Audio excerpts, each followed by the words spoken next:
Hello folks, it is me, I'm Vegan, I'm back, and much to my chagrin, I had to put this music back on for a couple of reasons. First off, since I am now a partner with Full Screen, hooray, I guess, you'll notice some ads like beginning of the video, like down here as well.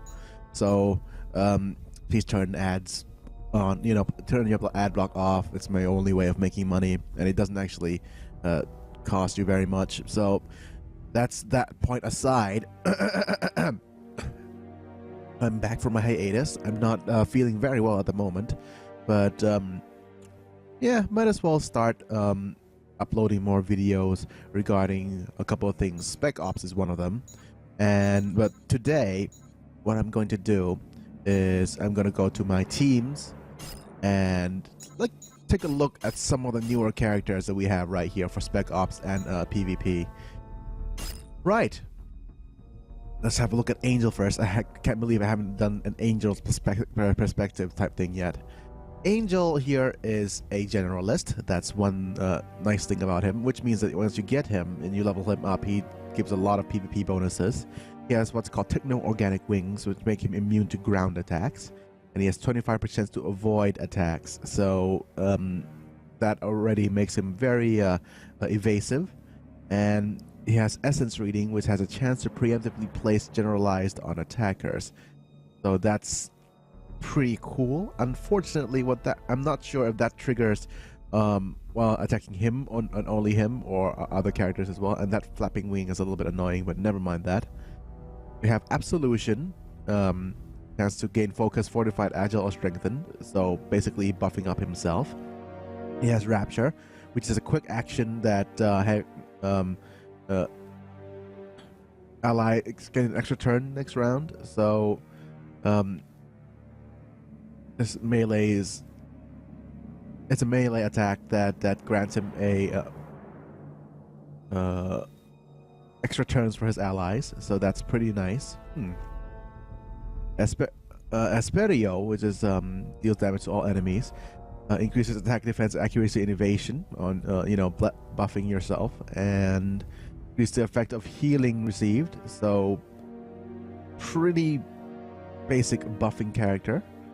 And over here we have Benediction, which restores stamina when applied, and Guardian Angel, which the next time this character is KO'd, they're restored to health. So he's a very, very how should I say this? He's a very utility type character based on heals, stamina restoration, and wait, does he have any healing spells? No, he doesn't really have any healing. He has lots of stamina restoration. Actually, yeah. He has Blessing, which increases the rate of heals received, and has stamina restoration. So basically, he's a very kind of like strange utility character, which grants buffs on himself, grants extra turns, buffs and extra turns. So this is basically what's called buffs and extra turns. He has stamina restoration, resurrection effects, but I'm not sure on looking at his damage. I'm not sure that he could actually deal a lot of damage.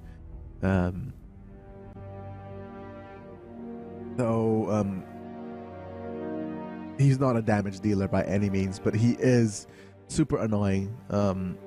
With a Guardian Angel to protect allies and revive. So it's basically another revival character. Just thinking of this, I'm thinking of having more than one revival character. Imagine him with Phoenix, for example, and it just have teams reviving over and over and over, and not having to worry about the lack of health of your characters. That's one thing, and also having lots of stamina is also a boon, I guess. Lots of stamina as an extra turn. So really, he's a very interesting utility character. Also removes has a certain possibility to remove some of the stuff. So I would actually I'd actually think him being somewhat useful in a revival-based team. So I think I prefer him over a Valkyrie for a revival choice of revival skills, but it still gets removed by other stuff. But anyways, from angels to devils right now, we have Daimon Hellstrom. He has Dark Soul, reduces damage taken from damage over time effects, so that's good. Burning is applied counterattacks with fire damage, that is good. While Dark Void is applied, attacks restore health, that is very good. Yep. He has 50% chance to nullify magic attacks against allies, very good. And restores stamina and gains Burning and Dark Void after nullifying a magic attack. Wow. Excellent. So, what the thing about Daimon Hellstrom is, after looking at him, he's got what's called From Hell's Heart, which deals soul fire against enemies, and burning. Having a attack that deals soul fire outright is just amazing by itself already, and it applies burning to Daimon Hellstrom. Skittering Darkness gives all allies a 50% chance to avoid attacks, and all our attacks become stealthy. Amazing! Wow.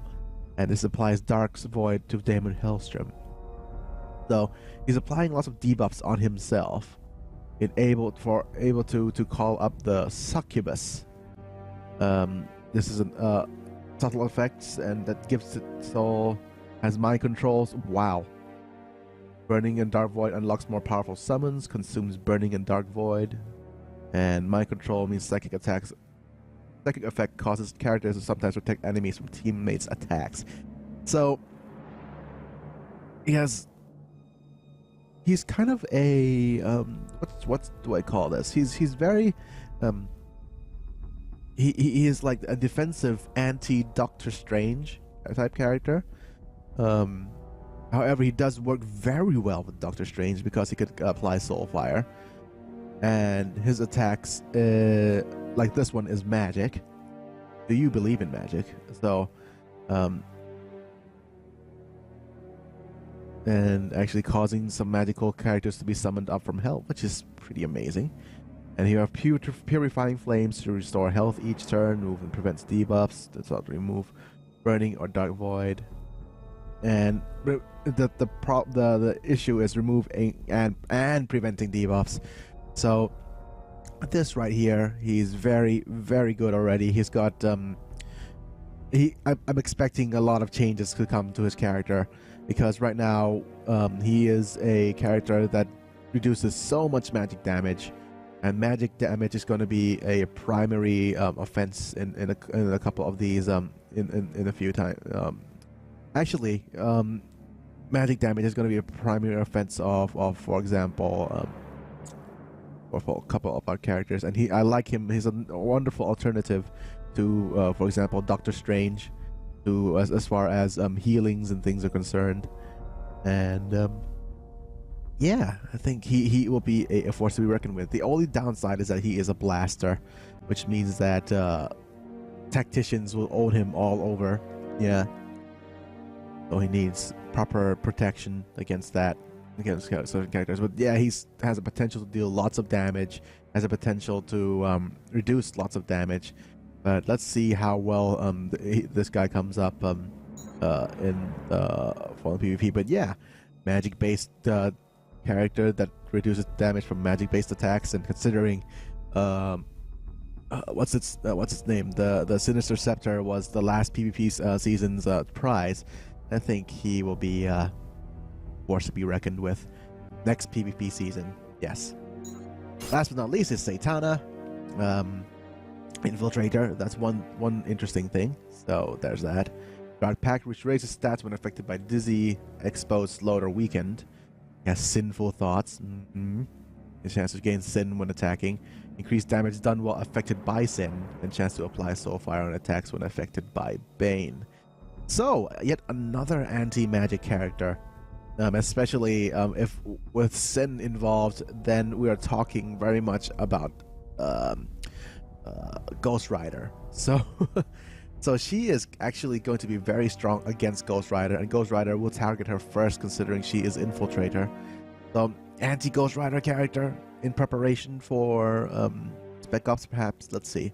We've got not Spec Ops, the next season of PvP. Yeah, a Fiery Fist, which deals withered, reduces damage done.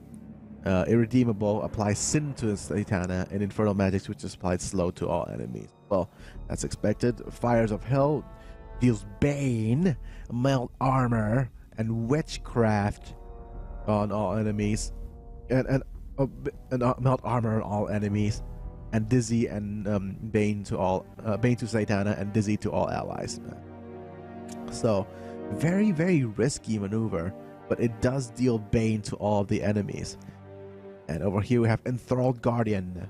So this is stealthy, exploits protection, corrupt offering, which Bane's and Sin unlocks more powerful summons and consumes the Bane and the Sin. And we have Cornered here, which removes and prevents protection effects and applies exposed to all allies. Yeah, the only issue right now I have is that she actually does apply debuffs to all our allies. Applies weakness to all our allies, and that actually does quite a lot of not so good against us. But she does actually it does raises her own stats, but at the cost of our own allies. So that could be an issue if we don't have a specific item for a hero to deal with that. And damage cannot be prevented by resurrection effects, deals normal enemies less than 30% health. Or actually, it could be on characters which are it makes us immune to and prevents debuffs. Yes. So there's that. Although having a blaster and infiltrator team is a little bit suicidal, considering the meta is high on scrappers and tacticians. So last but not least is Soul Kiss. So damage can be prevented by resurrection effects, deals defeats normal enemies with less than 30% health, and greatly damages boss with less than 30% health. So restores a small amount of health and restores them more health when enemies dies from this attack, and applies weaken to all allies. So yeah, so basically she just killed like death blow magic everything here. And yes, in prediction of next PvP season, lots of heavy magic meta, so make sure you have what's his name unlocked, Black Knight unlocked, and you should be fine. If you don't, then you have your alternatives right here if you can unlock them. And by the way, I've unlocked Juggernaut. And also for this PvP season, I'll talk, actually this is just my 2 cents on these 3 characters, and I will do a little bit of PvP after this. So I'm gonna stop the video now and see you guys in a little bit after, not PvP, come on, Spec Ops after this. See you guys in a little bit. It's me, I'm Biggie, and I'll be back.